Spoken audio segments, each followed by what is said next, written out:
আসসালামু আলাইকুম এভরিওয়ান, কি অবস্থা সবার? আশা করি সবাই ভালো আছেন। তো আবারও হাজির হয়ে গেলাম আরেকটি নতুন ব্লগ নিয়ে। তো এটা ব্লগ বললে ভুল হবে, তো এটা বলা চলে একটা ধরনের এক্সপেরিমেন্ট। তো আমি অনেক ভিডিওতে দেখতেছি, দেখি মোবাইল দিয়ে আকাশে ভিডিও তৈরি করতেছে, ড্রোনের মতন দেখা যাচ্ছে। তো আমিও আজকে আপনাদের এটা করে দেখাবো। তো দেখি আসলেই কি মোবাইল দিয়ে ড্রোনের মতন হয়। তো এটা ব্লগ বললেও ভুল হবে, একটা ব্লগ থেকে আলাদা। শুধুমাত্র এটা চেক করার জন্য আমি আজকে করে দেখাবো। তো যেহেতু মোবাইলটাকে ড্রোন হিসেবে আকার তৈরি করতে চাই, সেটা কিভাবে সেটাও আপনাদেরকে আজকে আমি শিখিয়ে দিব। তো বেশি দেরি না করে ব্লগটা স্টার্ট করা যাচ্ছে, দেখতে থাকেন।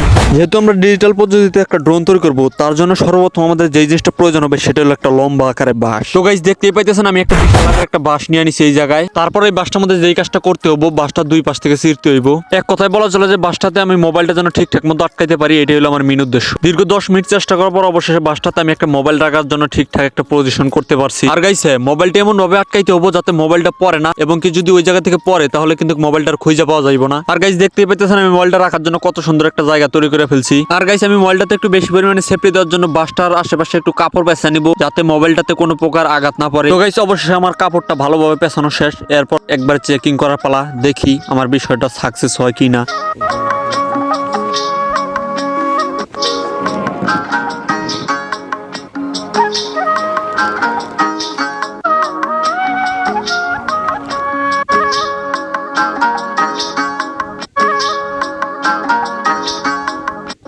তো গাইস অবশেষে তো আমার ড্রোনটা উপরে উঠে গেল, এবং কি মনে হইতেছে যে ড্রোনের মতনই ভিডিও শুট হইতেছে, কারণ দেখা তো বুঝাই যাইতেছে না। আর আমার ড্রোনটা উঠানোর পরেই কিছুক্ষণ পরে একটা অ্যাক্সিডেন্ট করে, যেমন পাকা ছাড়া অ্যাক্সিডেন্ট, ডাইরেক্ট যে গাছে পড়ে যায়, কারণ বাসটা প্রচুর ভার ছিল। আর এত উপরে বাসটাতে ধৈর্য ঠিক মতো থাকা যাইতেছিল না, পুরো কাপাকাপি করতেছিল। তাও এরকম ভাবে একটু শুট করলো। তো যাই হোক গাইস, আমার মতন যাদের ড্রোন কেনার সামর্থ্য নাই, তারা এরকম ভাবে বাসের মধ্যে মোবাইলটা বাইন্দা ড্রোনের মতন একটা ভিডিওর ফিল নিতে পারবেন। আর অবশ্যই যারা এই কাজগুলো করতে যাবেন, অবশ্যই মোবাইলটাকে আপনি ফুল সেফটি দিয়ে বাঁধবেন, কারণ যদি এত উপর থেকে মোবাইল পড়ে তাহলে তো আর মোবাইলটাকে দেখতে হবে না, পুরাই একদম চাঁদের দেশে চলে যাবে। তো গাইস ভালো থাকবেন, সুস্থ থাকবেন, আবারও দেখা হবে নতুন কোনো ভিডিওতে। তো আজকের ভিডিওটা এই পর্যন্তই। যদি ভালো লাগে ভিডিওটাতে একটা লাইক করে চ্যানেলটা সাবস্ক্রাইব করে দিয়ে পাশেই থাকবেন। ধন্যবাদ সবাই।